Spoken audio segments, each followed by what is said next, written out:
Here's what Greg Bedard wrote this weekend on Boston Sports Journal about Robert Kraft, saying he has been and continues to be one of the most powerful owners in the biggest professional sports league in North America, but it's time for someone else to be the voice of ownership to the fans. It's time for Jonathan Kraft to step out of the shadows and to the forefront of this franchise. This is not ageism or anything like that. Just like players and coaches, there comes a time when the best days for NFL personnel are behind them. It was time for Belichick to depart.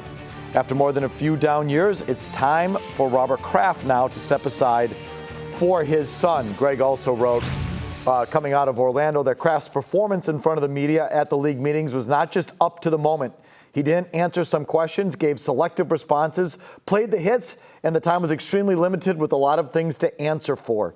So you think that, well, just expound on that. Yeah, I just think, look, times have changed for this franchise. And I think that it is, the fans are demanding answers to a lot of things. And, you know, with Robert Kraft up there, and we can't tell, I mean, even, you know, Chris brought up last year when I brought up, you know, I asked a question and I said, Robert, you had losing season 3 out of the last 4 years. And he didn't recall the third one.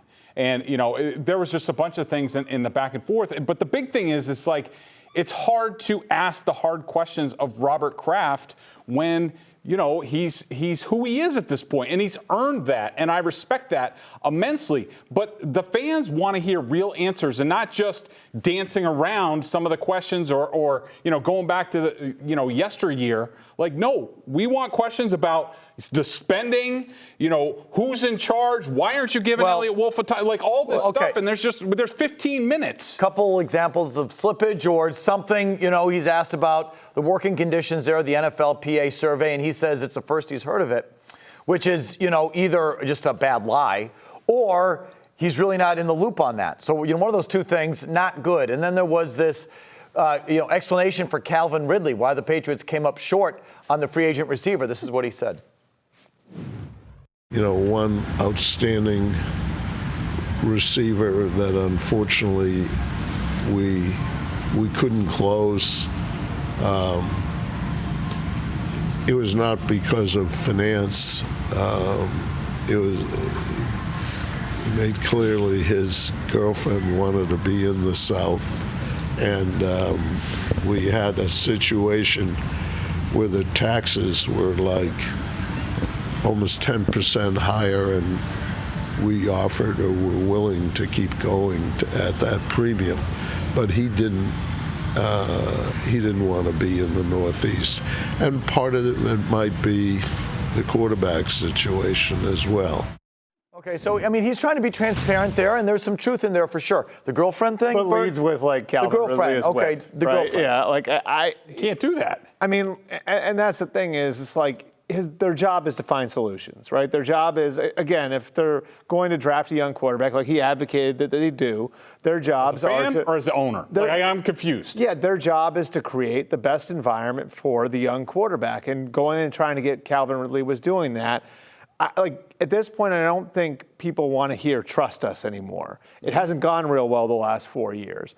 And stripped of Tom Brady, they were less than they had been, and things progressively got worse over the last 4 years. So I don't think the fan base is in a position right now where it's like, oh yeah, like, well, in Robert we trust because he's done a great job over the last 30 years. Not only are they bad right now, it's hard to see any light at the end of the tunnel, and that's what Robert's job is to provide. What do you think?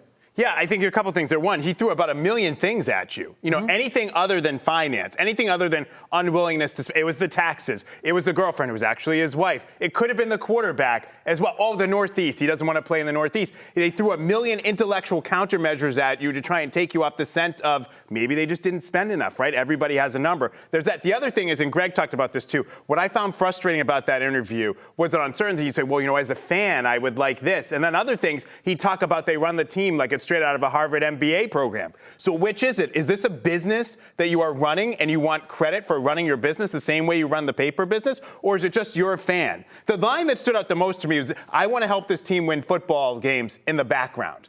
Really? In the background? So then, to Greg's point about Jonathan Kraft, who is in the foreground for this organization now? Is it Mayo? Is it Wolf? Who is it? And this is the whole point. There's a Jonathan Kraft angle, too, that if he and Robin Glazier are really affecting decisions like most people believe they are, they should be accountable for it.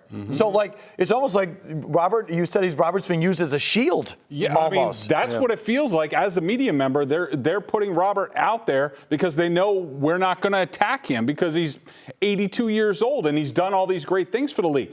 But, other teams, like the Ravens, Steve Bisciotti hasn't talked to the media in years, but they always have a team president. It used to be Dick Cass, it's Sashi Brown. These guys are involved in decisions. They know what ownership. It's not Sam Kennedy who's on the outside. These are real people. Jonathan Kraft, we saw in the Dynasty. He's in every meeting. He knows what's going on. He's the team president. He should be talking and having a real back and forth with the media to speak to the fans. Yeah, and I just think like too often too with Robert, it feels like everything was most convenient to him, right? Like, so it's convenient to him for him to say, I kept Bill and Brady together.